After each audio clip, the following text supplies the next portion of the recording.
darf Sie alle ganz herzlich begrüßen heute. Mein Name ist Daniela Köder. Normalerweise ist Pater Roberto hier an dieser Stelle. Ich bin die Vizepräsidentin der Edith Stein Gesellschaft Österreichs. Und genau, also wir haben heute eine Online-Veranstaltung von unserer Edith Stein Gesellschaft und den Karmeliten in Wien. Unsere heutige Referentin braucht man ja eigentlich gar nicht vorstellen. Nur ein paar Stichpunkte, falls doch noch jemand Neues heute dabei ist. Sie haben eine ganz lange Karriere als Religionsphilosophin hauptsächlich. Ich nenne jetzt nur mal so die letzten paar Punkte. Derzeit sind Sie Leiterin des Institutes Euphrat in Heiligenkreuz in der Nähe von Wien, hier im schönen Wienerwald. Für unser Thema besonders bedeutend. Sie sind Mitherausgeberin der Gesamtausgabe der Edith Stein Werke, nicht Werke, der Schriften, genau. Und überhaupt eine der besten Kennerinnen Edith Steins überhaupt. Sie haben viele Artikel geschrieben, Vorträge gehalten.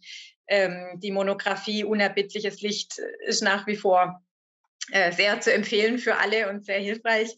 Sie haben allein in den letzten Jahren den Josef-Pieper-Preis bekommen, den Ratzinger-Preis, den Augustin-Bea-Preis, viele Preise. Und wir freuen uns ganz besonders, dass Sie immer wieder und regelmäßig zu uns kommen. Heute freuen wir uns auf den zweiten Teil einer dreiteiligen Serie. Und zwar war im Februar der letzte Teil über endliches und ewiges Sein, vom schwachen Sein über dem Abgrund des Nichts zum vollen glückhaften Sein. Den Vortrag finden Sie auch auf unserem YouTube-Kanal mittlerweile, wenn Sie den nochmal nachhören wollen. Und kleine Vorausschau, der dritte Teil wird am 5. April stattfinden, auch online. Und heute freuen wir uns auf Seele als Zugang zur eigenen Tiefe. Herzlich willkommen Sie alle und vor allem Frau Professor, vielen Dank, dass Sie da sind. Lieben Dank, Daniela Köder, für die Einführung. Vielen Dank. Gut, aber wir starten und ich freue mich, Sie haben sich bisher nicht entmutigen lassen. Das Thema ist ja nicht leicht. Ich setze mit einer ganz kleinen Zusammenfassung ein, was wir das erste Mal getan haben. Der Grundtenor von Edith Stein: Gott wird nicht nur dem Glauben aufgegeben, er wird auch dem Wahrnehmen aufgegeben. Wir können auch im Wahrnehmen versuchen, an ihn heranzukommen. Das ist sehr tröstlich. Wir können also über die Sinne an ihn herantreten. Wir können auch über das Denken an ihn herantreten. Und dieser dritte Teil heute, der zweite Teil heute, beschäftigt sich mit der Seele als dem Wahrnehmungsorgan, das wir haben. Wir werden damit aber auch auf den Geist kommen. Diese Unterscheidung ist nicht leicht. Sie hängen natürlich auch zusammen. Aber zunächst einmal noch grundsätzlich zu dem, was wir bisher überlegt haben. Es war Edith Steins Absicht im Karmel, vor allem im Jahr 1936, da hat sie die Hauptsache des Buches geschrieben, die griechische Seinslehre des Aristoteles als Grundlage zu nehmen. Aristoteles denkt über das Sein nach, das endliche Sein erst einmal. Dann aber einzubeziehen diese biblische Vertiefung bei Thomas von Aquin.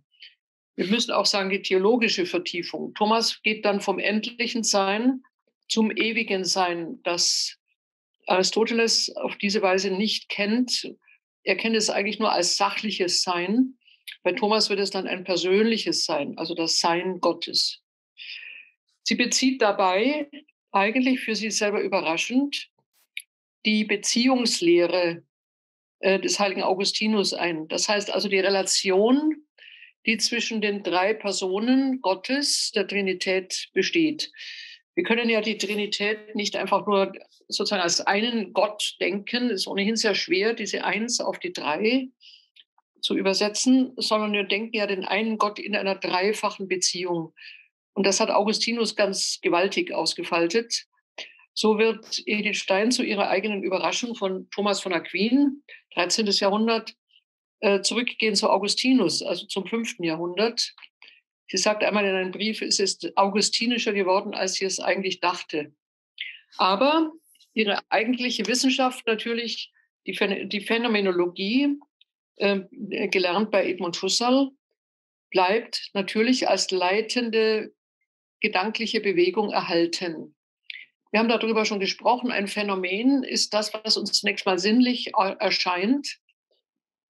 Aber in dieser sinnlichen Erscheinung teilt sich ja mehr mit als nur sozusagen eine Oberfläche. Wir können das Ding, das uns erscheint, also das ganze alltägliche Leben ist voll mit solchen Phänomenen. Wir können von einem normalen Bus ausgehen, von einem Apfel, den wir essen. Das sind alles nicht philosophische Gegenstände. Aber das, was uns da erscheint, ist immer schon eingebettet in einen größeren Zusammenhang. Ja, das sehr simple Beispiel, das sofort einleuchtet, ist ja ein Apfel natürlich eine Oberfläche, aber wenn wir ihn sehen, empfinden wir schon den Geschmack. Wir wissen, dass es eine Schale gibt, dass das Fruchtfleisch heller ist als die Schale und so fort. Also wir sehen nicht nur einen Gegenstand, sondern wir erschließen ihn auch gleichzeitig. Also das ist etwas, was uns immer schon bei den Dingen mitgegeben wird, etwas, was wir gar nicht sehen, was wir aber mit erschließen. Und je tiefer wir das können, desto reicher wird natürlich die Fülle der Gegenstände. Ich habe jetzt ein ganz einfaches Beispiel genommen, den Apfel. Aber es wird immer tiefer, wenn wir zum Beispiel einen Menschen als Erfahrung in der Begegnung haben. Einen Menschen kann man erleben. Der Mensch ist ein Phänomen, ein Freund ist ein Phänomen. Und es wird immer tiefer, je näher wir ihm kommen. Manchmal gibt es Tage, wo wir abwehren, wo wir dieses Eindringen gar nicht wollen. Aber grundsätzlich ist auch ein Mensch jemand, der uns in einer Tiefe begegnet, die wir zunächst einmal an ihm nicht wahrnehmen. Freundschaft wächst, nicht wahr? Also auch die Kenntnis wächst. Also die Phänomene sind nicht schon auf einen Blick erschlossen. Und die Kunst, dieses anzusehen, heißt eben, auch in diese verborgenen Tiefen einzudringen. Und wir gehen heute in die Tiefe der Seele. Wir tun das erst einmal denkend. Wir tun das denkend.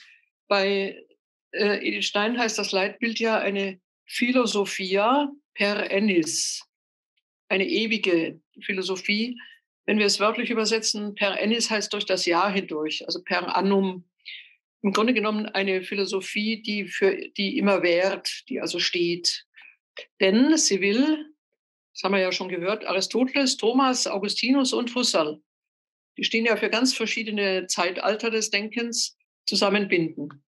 Sie nennen das, dass die mittelalterliche, die Antike dann auch, die mittelalterliche, die neugeborene Philosophie des 20. Jahrhunderts doch in einer Sprache sprechen. Und sie möchte diese Sprache aufdecken.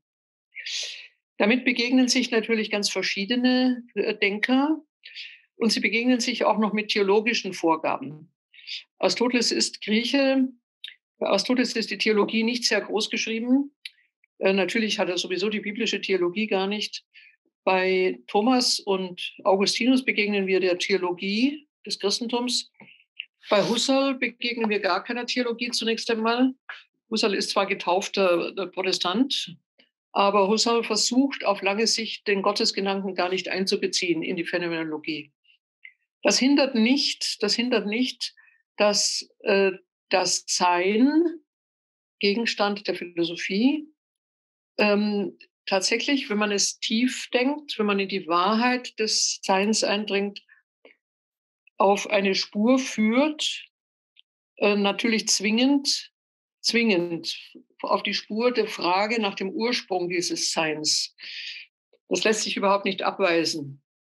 Es lässt sich auch bei einzelnen Gegenständen nicht abweisen. Wir fragen immer nach einem Ursprung. Wir fragen aber auch, das ist ebenso rätselhaft, beziehungsweise etwas, was dem Nachdenken dient, nach dem Ziel. Also woraufhin richtet sich eigentlich ein Zusammenhang, ein Gegenstand? Wozu dient er? Was ist eigentlich sein Sinn? So drücken wir das aus. Und wir haben schon gesagt, Sinn heißt in der deutschen Sprache auch Richtung. Heißt es eigentlich in jeder europäischen Sprache. Woraufhin ist etwas gerichtet? Auf welchen Nutzen oder auf gar keinen Nutzen? Das ist auch eine Form. Ist einfach nur da. Aber wir stellen natürlich denkend diese Fragen. Woher kommt etwas? Wohin geht es? Womit verbindet es sich? Wozu ist es überhaupt da, wenn man das überhaupt klären kann und so fort? In diesem Sinne, da gehen wir heute dahin, fragen wir auch nach der Seele. Also etwas, was wir im Menschen finden, wobei wir das nicht gegenständlich finden, das werden wir noch gleich deutlicher machen, aber etwas, was in uns wirksam ist. Und wir haben in der Regel die Schwierigkeit, das abzugrenzen vom Geist. Das werden wir aber gleich genauer tun. Aber jedenfalls eine Kraft in uns, die nicht einfach objektivierbar ist. Wir haben kein Organ, in dem die Seele sitzt. Es gab eine Zeit lang Versuche, vor allem im 19. Jahrhundert, zu finden, wo die Seele untergebracht sein könnte, in der Hypophyse, also in einem Hirnanhang oder auch im Herzen etc. Also das kann man aufgeben, das ist nicht der Fall. Aber Seele als eine Empfindungsmitte unseres Daseins, wir haben seelische Wahrnehmungen, ist auf jeden Fall auch eine Erscheinung, ein Phänomen, auch wenn es jetzt nicht zunächst mal sinnlich erscheint. Aber in der Erfahrung können wir davon ausgehen. Ich fasse nochmal das Gesagte jetzt auf den Punkt, damit wir weitergehen können.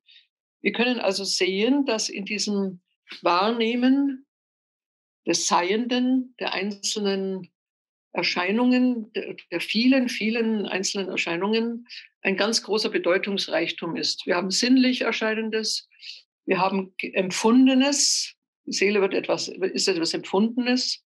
Wir haben etwas, was wir noch denken können, also unsichtbar, aber wir können es denken. Mathematik ist nicht anschaulich, wir können aber mathematisch denken. Husserl ist in seiner Ursprungsphase Mathematiker gewesen, das ist sehr wichtig. Das heißt, wir haben auch mit Strukturen zu tun, mit Ordnungen. Die bilden sich nicht unmittelbar in unserer Wahrnehmung ab, aber sie sind natürlich da.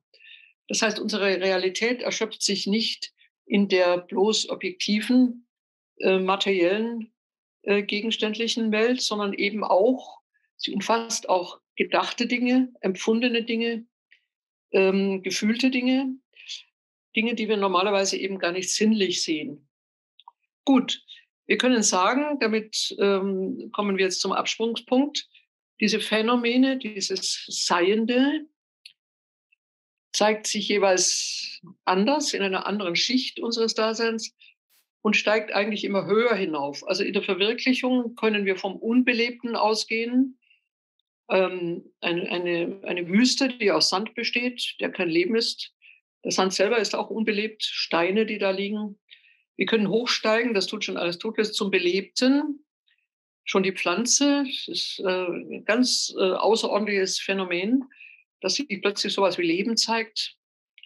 Dann das Tier, das sich im Unterschied zur Pflanze bewegen kann, Sinneswahrnehmung hat. Bei der Pflanze können wir heute natürlich in der Biochemie auch von einer bestimmten Wahrnehmung, jedenfalls von Impulsen sprechen.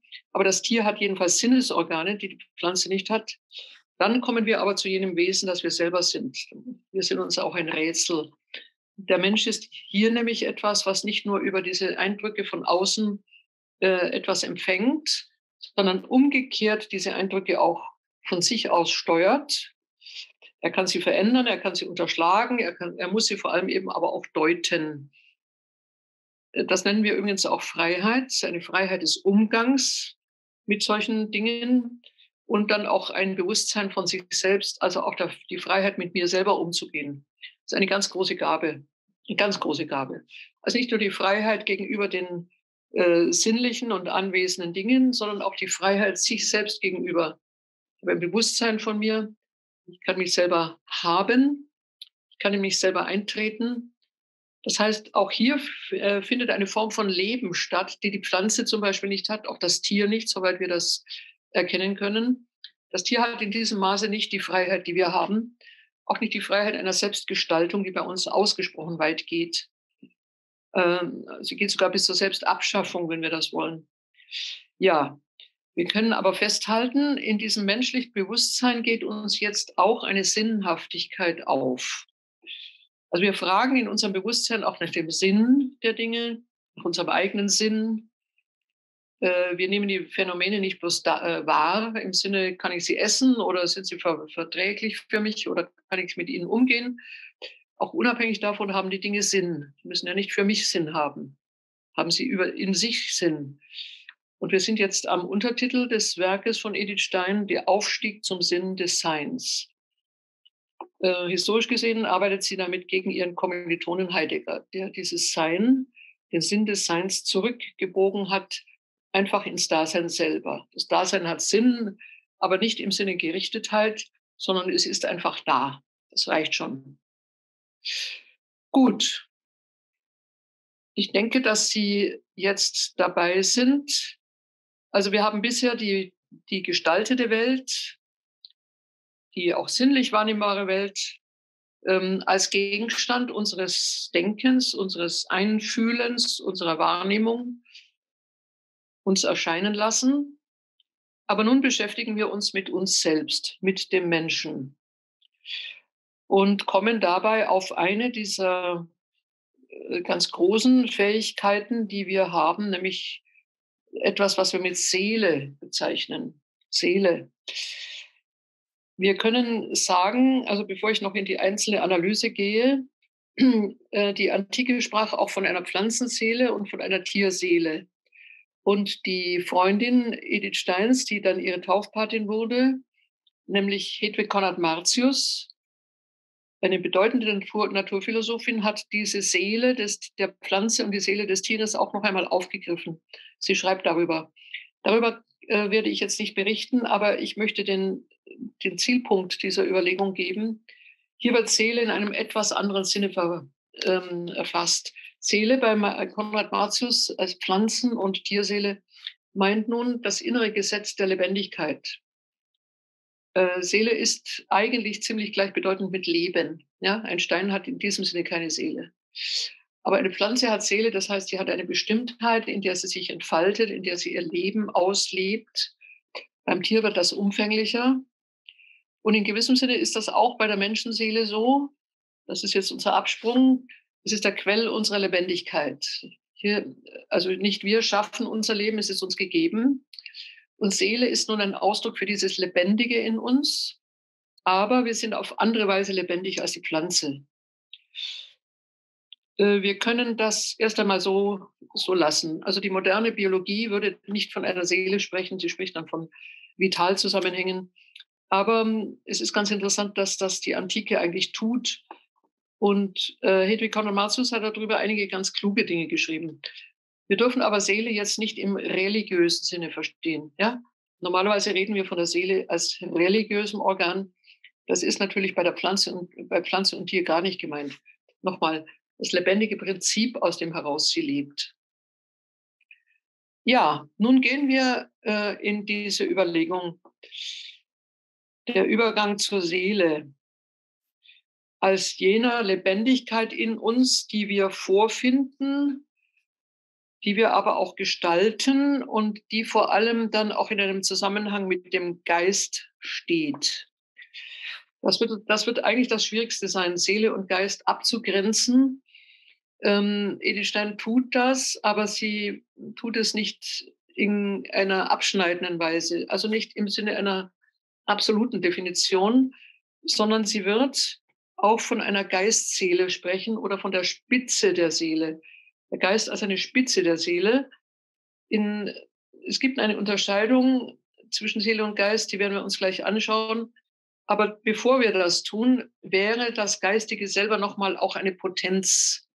Also eine bestimmte, sehr ausgeprägte Potenz der Seele selber. Die Seele selbst also als dieses tiefe, lebendige und schöpferische Prinzip in uns, das sich in einer bestimmten Haltung dann auch geistig äußert. Also zunächst mal zu betonen, dass Seele und Geist zusammengehören. Das heißt, dass der Geist etwas ist, was die Seele dann in eine ganz bestimmte Haltung und eine bestimmte Fähigkeit bringt. Bevor wir dahin kommen, aber zunächst einmal die grundsätzlichen Bemerkungen zur Seele. Edith Stein geht ja im endlichen und ewigen Sein davon aus, dass diese endliche Welt, wir sind selbst endlich durch unsere Körperlichkeit, etwas zeigt, auf etwas hinweist, was auch ewig ist. Also die endliche Welt gewissermaßen als Spur, als ein Vorschein, als eine Andeutung, ein Hinweis auf etwas, was ewig ist. Wir haben das letzte Mal schon ein bisschen deutlicher gesagt, dass wir hier das endliche Sein in seiner Gerichtetheit auf Vollendung, da kommt ja das schöne Wort endlich wieder vor. Also das Endliche, das auf eine Vollendung hinzielt, in sich selber gewissermaßen noch gar nicht stand hat, aber wir können ja von jedem endlichen Gegenstand sagen, dass er in sich selber etwas trägt oder jedenfalls darauf hinweist, wodurch er letzten Endes unendlich oder vollendet sein könnte. Immer ein einfaches Beispiel, es stammt gar nicht von Edith Stein. Ein schrumpeliger und wurmiger Apfel, ja, ist ein Apfel, deutlich endlich, und wenn man ihn liegen lässt, verfault er sowieso. Aber in diesem schrumpeligen und wurmigen und auch langsam verrottenden Apfel sehen wir ja, Edith Stein würde sagen, das Wesen des Apfels. Wir sehen ja, was ein Apfel ist. Selbst wenn er schon halb verrottet ist, würden wir immer noch sagen, es ist ein Apfel, leider aber eben nicht mehr in seiner schönen Gestalt. Das heißt, wir sehen in diesen vergänglichen Dingen etwas, was ihr Wesenswas ist. So wird das jetzt ausgedrückt, philosophisch. Wir können auch das Wort Wesen dafür nehmen und das schöne Wort was im Deutschen, was ist das, fragt ja in diesem Sinne nach dem Wesen, ne? Ein Wesenswas. Also was ist der Apfel eigentlich? Der ist nicht einfach dieser kaputte und verrottende Apfel, sondern der Apfel hat selber in sich eine Urform. Und das ist das, was von Edith Stein nun als das Ewige, das Wesenswas bezeichnet wird. Das können wir vom Verstand her erkennen.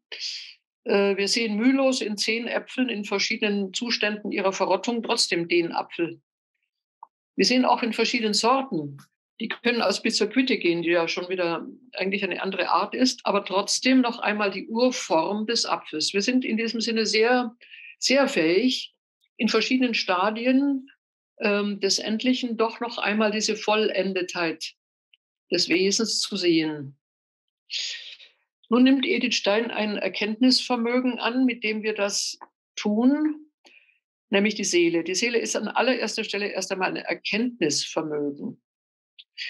Aber jetzt ein Erkenntnisvermögen, das in gewissem Sinne empathisch arbeitet, das heißt nicht so stark rational. Also ich sehe auf etwas hin und erkenne es und ergreife es, wie sie sagt, unbenennbar. Ich habe es noch gar nicht in seinen Einzelheiten. Wir können ruhig beim Apfel bleiben. Wir haben ihn noch gar nicht wirklich auseinandergenommen. Ich kann ihn noch gar nicht klassifizieren, aber ich verstehe ich verstehe sogar sehr schnell. Ich verstehe sofort, dass es ein Apfel ist. Und bei Edith Stein kommt es jetzt zu einer bestimmten Position, mit der ich eigentlich einleiten will. Sie sagt, wir erkennen vor allem mit der Seele etwas, was schön ist. Also den Apfel erkennen kann ja auch ein ganz funktionales Erkennen sein, ob ich das mit der Seele tue oder aus, sozusagen mit einer bestimmten Seelenkraft. Das kann ich ja erstmal sein lassen. Aber die Seele hat nun eine Form des Zugreifens, auch des Aufgehens, des sofortigen Zustimmens, wenn sie etwas Schönes sieht. Ich zitiere einmal Edith Stein, das ist alles aus ihrem Meisterwerk Endliches und Ewiges Sein. Die Klarheit ist wie ein Lichtglanz, der über das Seiende ausgegossen ist.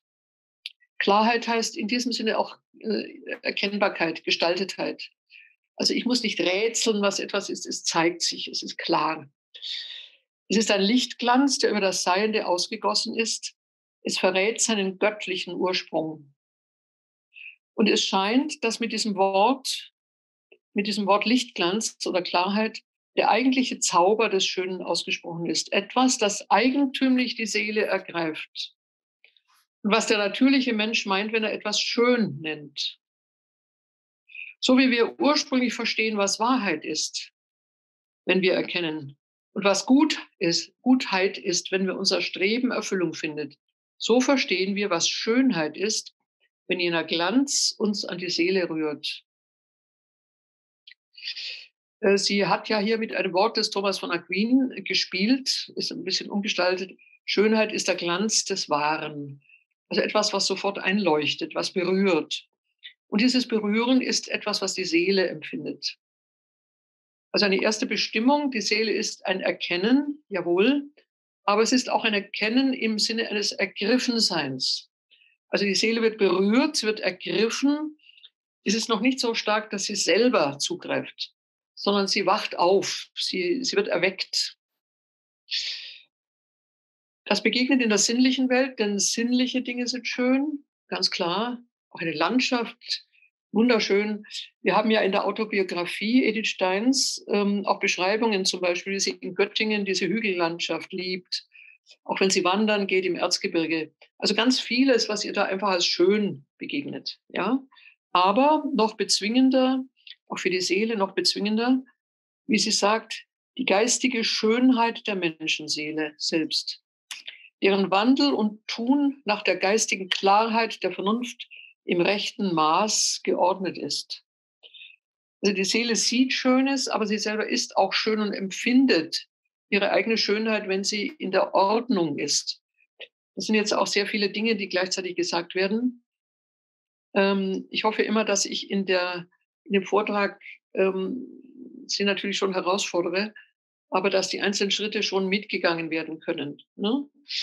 Also noch einmal, die Seele empfindet die Schönheit außen, aber sie empfindet auch ihre eigene Schönheit, wenn sie in der geistigen Klarheit im rechten Maß geordnet ist. Ja? Auch das ist schön. Etwas ist in der Ordnung. Das hat sie übrigens auch von Augustinus. Ordnung ist etwas, was ist jetzt nicht nur im Sinne von aufgeräumte Wohnung, sondern Ordnung ist ein geistiges Geordnetsein, ein inneres, schönes Geordnetsein. Das ist auch Augustinus. Das heißt nun, dass wir das Schöne von außen zunächst mal als Berührung empfinden. Die Seele erwacht, sie wacht auf, sie richtet sich gewissermaßen auf. Aber in ihr selber auch kann eine Ordnung sein. Sie muss sich auch selber ordnen lernen. Und auch das wird dann als schön empfunden. Also eine Übereinstimmung mit sich selber ist ein sehr, sehr tiefer Gedanke. Die Seele selbst kann schön werden und empfindet diese Schönheit auch. In diesem Sinne ist nun in der Schönheit für Edith Stein ein Weg vom endlichen, Schönen zum ewigen Schönen. Nochmal, wir sind immer in einem Aufstieg. Wir sind immer in einem Aufstieg von den begrenzten Dingen, auch von den zeitlich endenden, von den vergänglichen Dingen, zu etwas, was in diesen Dingen schon angedeutet ist. Ein Ziel, etwas, wo sie in ihrer Vollendetheit sind. Also ich sehe eben nicht nur den Wurmapfel, sondern ich sehe eben den Apfel selbst, den großen, schönen, eigentlichen Apfel. Das ist ja noch nicht göttlich im eigentlichen Sinne, sondern ich bin jetzt auch in dieser Wesensphilosophie, wo ich die Dinge in ihrer eigentlichen Wesentlichkeit sehe. Aber von dort her ist dann nochmal ein Schritt auf das Göttliche zu. Und wir werden sehen, das wird aber der letzte, dritte Teil sein, dass in Gott die ewigen Ideen auch sind. Das ist ein Gedanke, den Edith dann auch von Platon nimmt, übrigens über Husserl vermittelt.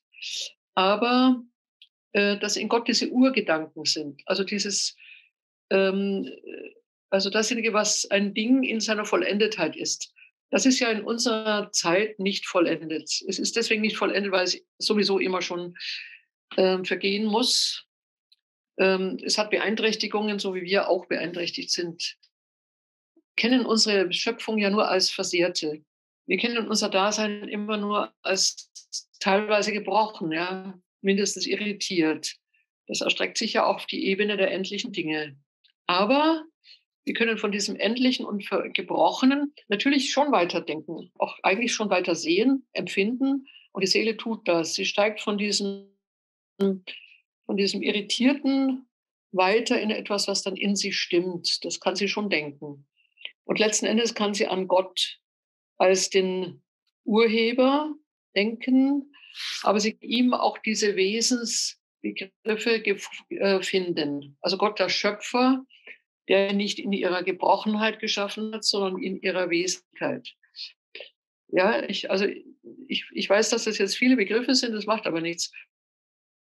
Nehmen Sie einfach mal einen Aufschnitt. Ich steige von etwas Endlichem in das Ewige hinüber. Ja, das heißt, wir haben hier einen Gang, den die Seele tut. Die Seele ist das Vermögen in dieses Aufstieges. Und sie wird auch sagen, dass Gott in seiner Unendlichkeit alle unsere Maße und Bestimmungen übersteigt.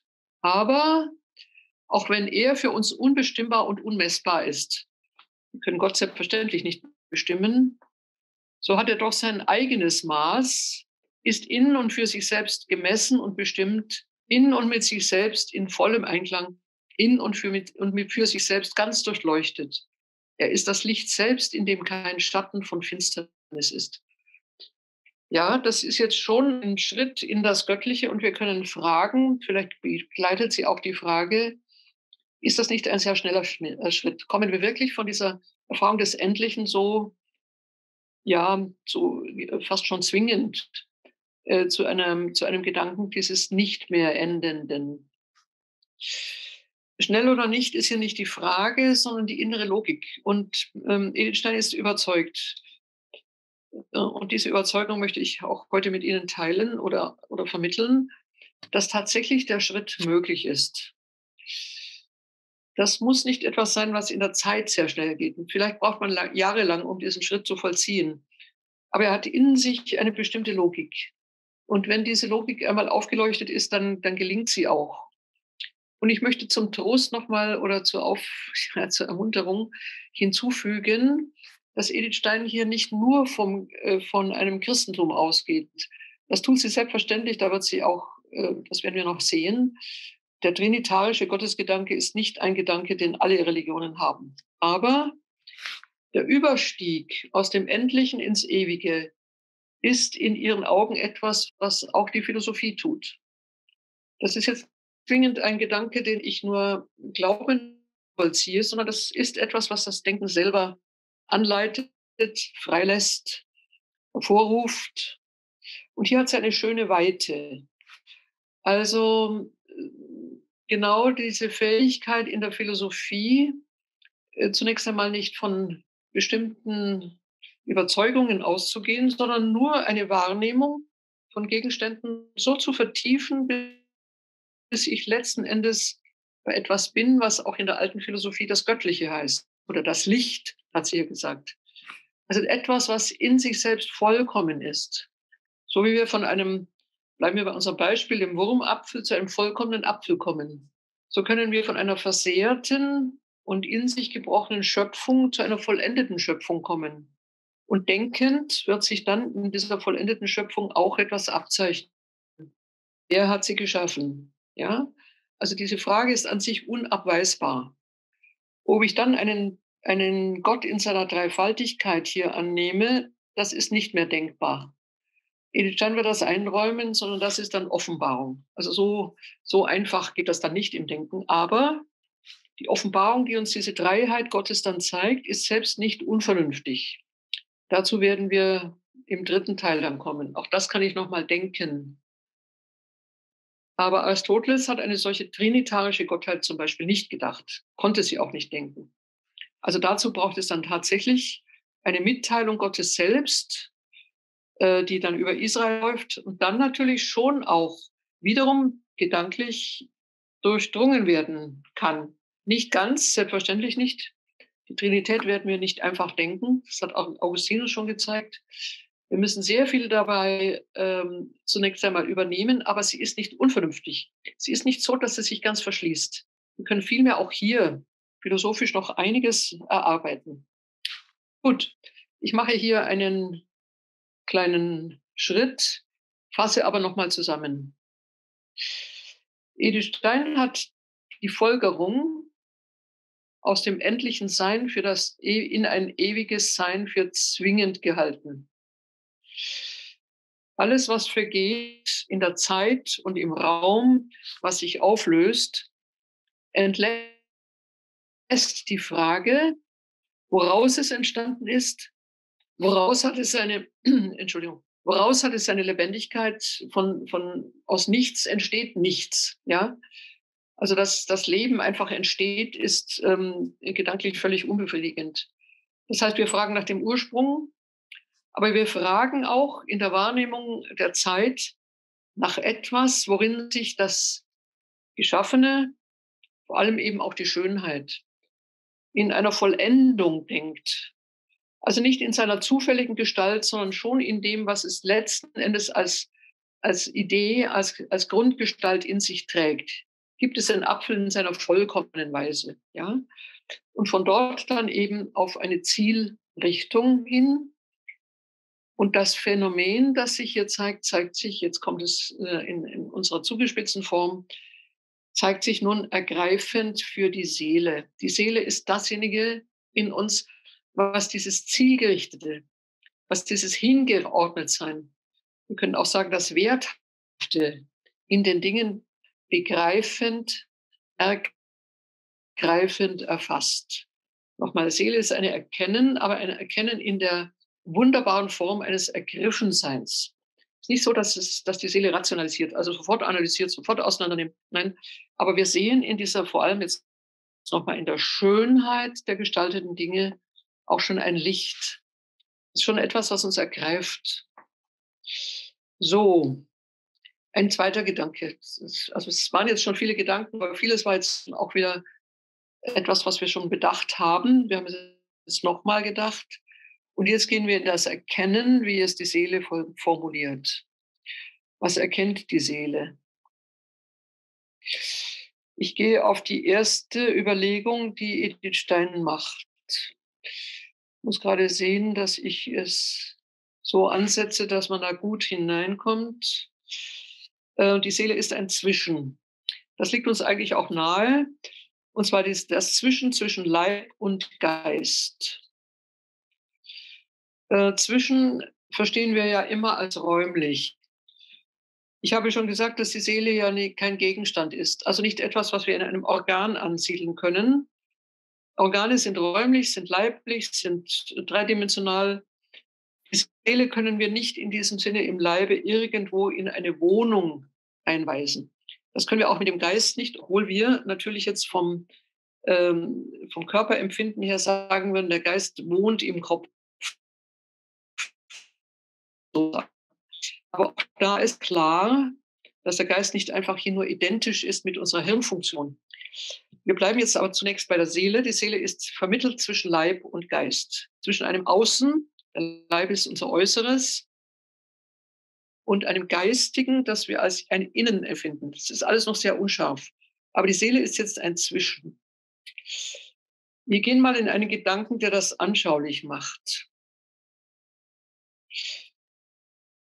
Die Seele ist, so haben wir schon gehört, das aufquellende Leben in uns. Seele ist eigentlich identisch mit Lebendigkeit. Das geht übrigens auch umgangssprachlich ein, wenn nämlich die Seele den Leib verlässt, ist der Leib auch tot, dann wird er einfach nur zum Körper. Also Seele hat mit dieser Lebendigkeit zu tun, sie ist das Lebendige, das aus sich selbst heraus sich gestaltet. Edith Stein nennt es auch das aufquellende Leben oder auch das schöpferische Leben. Und ich zitiere, die Seele als das Schöpferische, als Lebensquell hat in Gott ihr Urbild, weil das göttliche Leben sich ewig neu aus sich selbst schöpft und aus der eigenen Tiefe aufquillt. Behalten Sie mal das Bild. Wie eine Quelle, die aus sich selber entspringt, aufquillt und dann natürlich auch ein Volumen erhält. Und woher diese Quelle kommt, bleibt nochmal also bleibt nicht ausgesprochen. Die Quelle schöpft gewissermaßen zunächst mal aus sich selber. In diesem Sinne ist die Seele das schöpferische, aufquellende Leben, das sich dann ausbreitet. Also eine Lebendigkeit, die sich ausfaltet. Edith Stein fügt nun hinzu, dass sich die Seele in zwei Richtungen ausfaltet. Nämlich, das ist uns auch geläufig, das lässt sich, glaube ich, ganz gut sehen, die Seele faltet sich in den Leib aus. Beachten Sie einmal bitte, dass sie damit Leib und Seele nicht wirklich trennt. Vielmehr ist der Leib, wie sie sagt, das Äußere, das dem Inneren entspricht. Schon ein schöner Gedanke. Wir können den heute auch ganz modern auch über die Psychosomatik unterstreichen. Ja?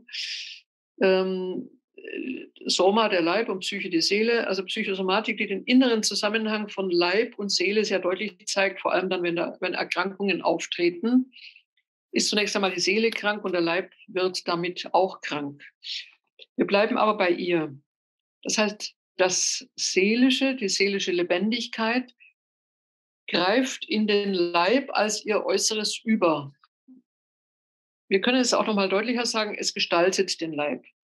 Sie hat immer wieder zitiert, das ist ja einer dieser schönen, ganz fulminanten, kurzen Sätze des Mittelalters, Anima forma corporis.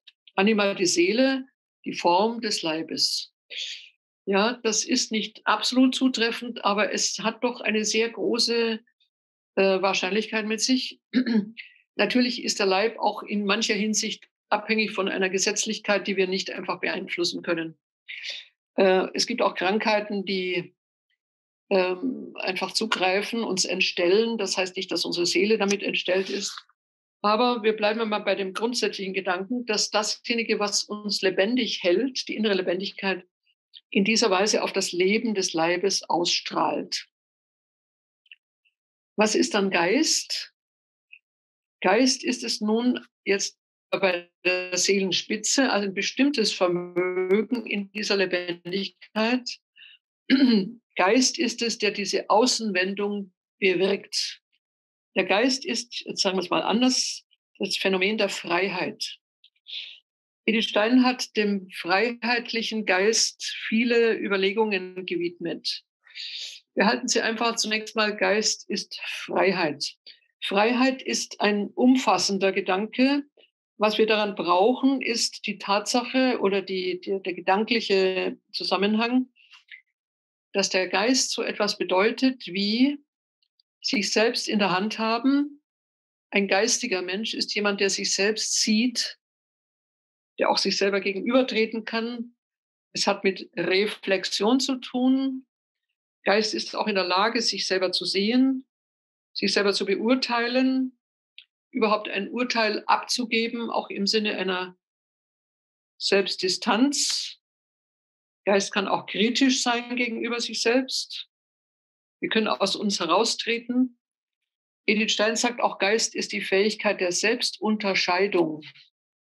Ja, mal ein ganz kleines Beispiel, wenn Sie nach 1,5 Stunden hier ausschalten, ich hoffe nicht völlig erschöpft, werden Sie sich fragen oder hoffentlich fragen, habe ich etwas gelernt?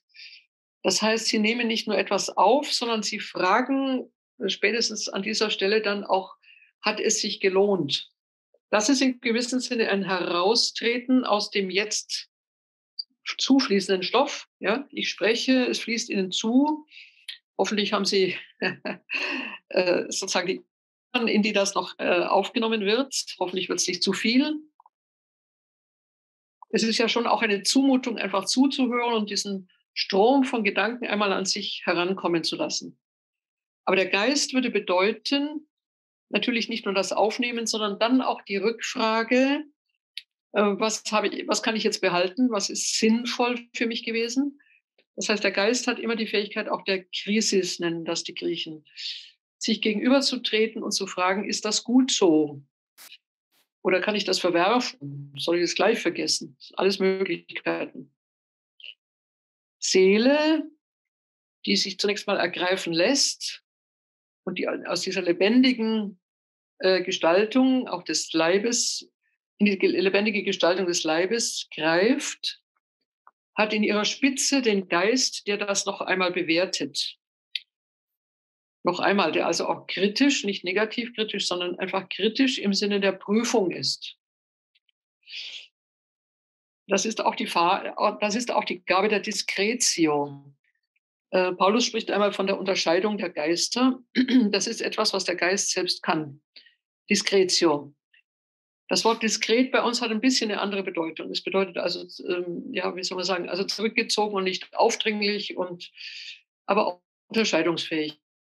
Und so hat die Seele in sich eine Spitze, in der sie auch auf sich selber zurückblicken kann. Dient mir das, was ich jetzt höre? Ist das richtig, was hier gesagt wird? Auch die Beurteilung von Wahrheit ist eine geistige Qualität. Aber Edith Stein hat der Seele den Geist auch insofern zugewiesen und nicht einfach abgetrennt, als die Seele selbst über diese Geistspitze verfügt. Also sie würde Geist und Seele nicht einfach hin als zwei Phänomene sehen, sondern Geist als eine, dann ganz in die Freiheit der Beurteilung tretende Fähigkeit der Seele sehen. Der Geist als in die Fähigkeit der Freiheit tretende Seele. Ja? Also die Seele empfängt nicht nur, das tut sie unentwegt, sie lebt nicht nur, sie gestaltet auch nicht nur, sondern sie kann sich selbst frei gegenübertreten. Das wäre der Geist. Ich komme zu einer eigenartigen, sehr eigenartigen sogar, Bildlichkeit, die Edith Stein hier verwendet. Vielleicht können wir dann sogar in einem Gespräch noch drüber sprechen, weil das etwas völlig Ungewöhnliches ist. Und also ich kenne mich jetzt nicht so in der Theologie aus, um zu sagen, ob das eine einzigartige Stellungnahme Edith Steins ist, aber ich trage sie Ihnen einmal vor. Wenn die Seele das schöpferische, gestaltende, aus sich selbst aufquellende Leben ist, dann ordnet sie der menschlichen Seele als Urbild den göttlichen Vater zu. Also das Leben auch des Vaters. Wir sind jetzt bitte bei der Trinität, die sie als sozusagen als Grundbild auch unseres eigenen Vermögens zur Lebendigkeit sieht.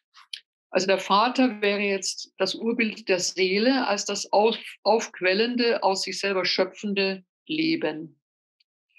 Dem Sohn weist sie nun das Leibliche zu, natürlich über die Inkarnation, das leuchtet eigentlich unmittelbar ein, obwohl Gottes Sohn natürlich nicht nur über die menschliche Leibhaftigkeit zu denken ist, sondern eben auch als Logos, also als Wahrheit, als das ausgesprochene Wort des Vaters. Aber gut, der Sohn wäre jetzt zunächst einmal die Leibhaftigkeit, auch die wir an uns ja wahrnehmen.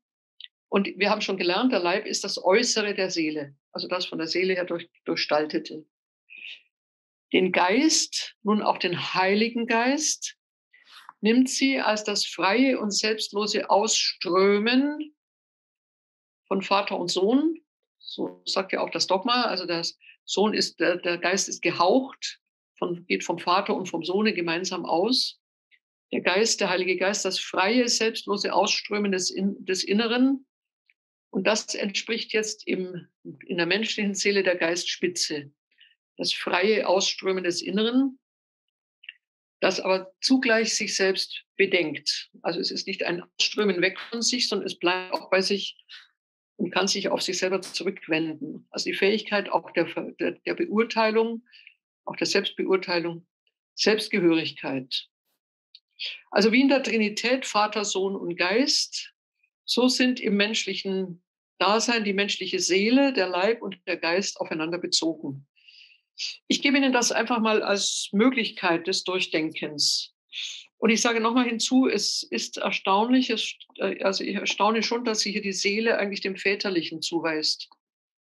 Gut, wir können ja daran lernen, dass Theologie auch eine Form von, ja, also nicht nur feststehenden Formeln ist, das ist sie sowieso nicht, das ist sowieso ein Missverständnis, sondern dass Edith Stein hier versucht, die Lebendigkeit, die zwischen Vater, Sohn und Geist flutet, auch in die Lebendigkeit des Menschen einzutragen. Also das Fluten zwischen der Seele, dem Leib und auch dem Geist. Ja, ein vorletzter Schritt. Wir kommen schon so langsam in die Schlussrunde. Edith Stein, das möchte ich unterstreichen, jetzt noch einmal sieht die Seele als die Mitte, noch einmal zwischen Leib und Geist, aber eben auch in der Form eines freien Spiels. Also dieses Hin und Her möchte ich noch einmal in dieser vorletzten Stelle betonen. Die Seele findet sich sowohl im Leibe, sie findet sich aber auch im Geist. Ich zitiere einmal. Und sie versucht hier Seinsebenen aufzumachen. Also Ebenen dieses Seins. Die Seele selber ist eine Ebene, der Leib ist eine Ebene, der Geist ist eine Ebene. Und ich zitiere einmal. Der Menschengeist ist von oben und unten bedingt. Wir sind jetzt zunächst mal nochmal beim Menschengeist. Von oben und unten bedingt. Er ist eingesenkt in das Stoffgebilde, das er zu seiner Leibgestalt beseelt und formt. Die menschliche Person trägt und umfasst ihren Leib und ihre Seele, aber sie wird zugleich davon getragen und umfasst. Ihr geistiges Leben erhebt sich aus einem dunklen Grunde. Es steigt empor gleich einer Kerzenflamme, die leuchtet, aber von einem selbst nicht leuchtenden Stoff genährt wird, also von einer Materialität. Und Sie leuchtet, muss ich gerade mal schauen, sie bezieht sich, auf die Kerzenflamme. Und die Kerzenflamme leuchtet, ohne durch und durch Licht zu sein. Das ist übrigens ein interessantes Phänomen, dass in der Flamme selbst auch etwas Dunkles ist. Das hat sie offensichtlich auch bemerkt. Also, die Flamme leuchtet, ohne durch und durch Licht zu sein. Der Menschengeist ist für sich selbst sichtbar, aber nicht restlos durchsichtig. Er vermag anderes zu erhellen, aber nicht völlig zu durchdringen. Was heißt das jetzt? Das heißt, dass das ganze bewusste Leben, das wir über unsere Geistigkeit haben, einer belichteten Oberfläche gleich, so nennt sie es, gleicht, aber über einer dunklen Tiefe, die sich nur durch diese Oberfläche kundgibt. Wir müssen versuchen, in diese dunkle Tiefe einzudringen. Ich habe das jetzt zitiert, auch wenn wir im Moment nur vom Geist gesprochen haben, weil die dunkle Tiefe tatsächlich die Seele ist. Edith Stein hat an einer Stelle tatsächlich auch wieder auf die Seelenburg von Teresa von Avila zugegriffen. Das ist natürlich auch ein Leitbild bei ihr. Und wir wissen, dass in der innersten Wohnung dieser Burg, der Seelenburg, zunächst mal ein langer Weg dorthin vonnöten ist und dass diese innerste Seelenburg etwas ist, was wir sehr selten betreten. Erst nach einer langen Anstrengung. Auch für Edith Stein ist die dunkle Tiefe unserer Seele nicht einfach zugänglich. Wir wissen aber, dass wir eindringen können. Und sie wird sagen, dass wir zunächst einmal durch den Leib in die Seele eindringen, nämlich von außen. Das heißt, dass wir gerade an unserer Lebendigkeit, unserer Leibhaftigkeit wahrnehmen, dass wir nicht nur Körper sind im Sinne eines toten Gegenstandes. Körper ist ja alles. Ne? Ich kann eine Flasche Milch in der Hand haben, das ist ein Körper. Ich kann eine Tasse in der Hand haben. Auch mein Körper ist zunächst mal auch ein Gegenstand, selbstverständlich. Der Arzt untersucht meinen Körper, nicht meine Seele. Und in diesem Sinne habe ich zunächst einmal meine Körperlichkeit auch als meinen Gegenstand außerhalb von mir. Wenn ich bewusstlos bin, habe ich mich sozusagen überhaupt verabschiedet, dann ist mein Körper zunächst mal von meinem Willen unabhängig. Aber wenn ich nun begreife, dass mein Körper im Grunde genommen die äußerste Wohnung in der Seelenburg ist. Ne? Die Seele wohnt schon in ihm, aber sie durchdringt ihn noch nicht ganz. Wenn ich tiefer eindringe, verstehe ich, dass über den Körper hinaus, wie sie sagt, ein Leib ist. Leib ist jetzt schon, ich zitiere einmal, mein Leib, so wie nichts Äußeres mein ist. Ich wohne in ihm als in meiner mir angeborenen Behausung. Also unterscheidet zwischen Körper und Leib. Körper wäre also das, was wir biologisch an uns haben, aber Leib ist das, was an uns durchseelt ist. Und in ihm wohne ich durchdringe ihn. Er meldet sich einerseits rein sinnlich im Empfinden, anderes, also etwas, was auf mich eindringt, was ich wahrnehme. Andererseits ist er persönlich. Er gehorcht mir als Person, als mein Werkzeug. Ja, er ist nicht nur etwas, in dem ich wohne, sondern ich kann ihn auch einsetzen. Wo Leib ist, sagt sie, da ist auch Seele und umgekehrt, wo Seele ist auch Leib. Also im Sinne dieses Hin- und Herflutens. Nun gehen wir tiefer. Seele ist die innere Selbstbewegung. Sie ist an den Stoff gebunden, sagt sie. An den Stoff auch an das Werden. Das heißt, die Seele kann sich entwickeln. Sie entwickelt sich auch im Leibe. Aber über das Werden geht sie noch in ein Unentfaltetes in sich selbst. Also wenn wir geboren werden, haben wir ja noch nicht unsere ganze Lebendigkeit entfaltet. Und in diesem Sinne kommen wir, ich zitiere wieder Edith Stein, in der lebendigen, leibgebundenen Bewegung erst im Laufe der Zeit zu uns selbst. Also in den Jahren, in denen wir leben, entfalten wir erst das Lebendige in uns selbst. Damit unterscheiden wir uns vom göttlichen Leben. Das ist ja natürlich immer bei sich. Das ist in einer unendlichen Bewegtheit, aber auch in einer Bewegtheit, die sich immer ganz besitzt. Das können wir nicht tun, sondern wir können erst zu uns wachsen.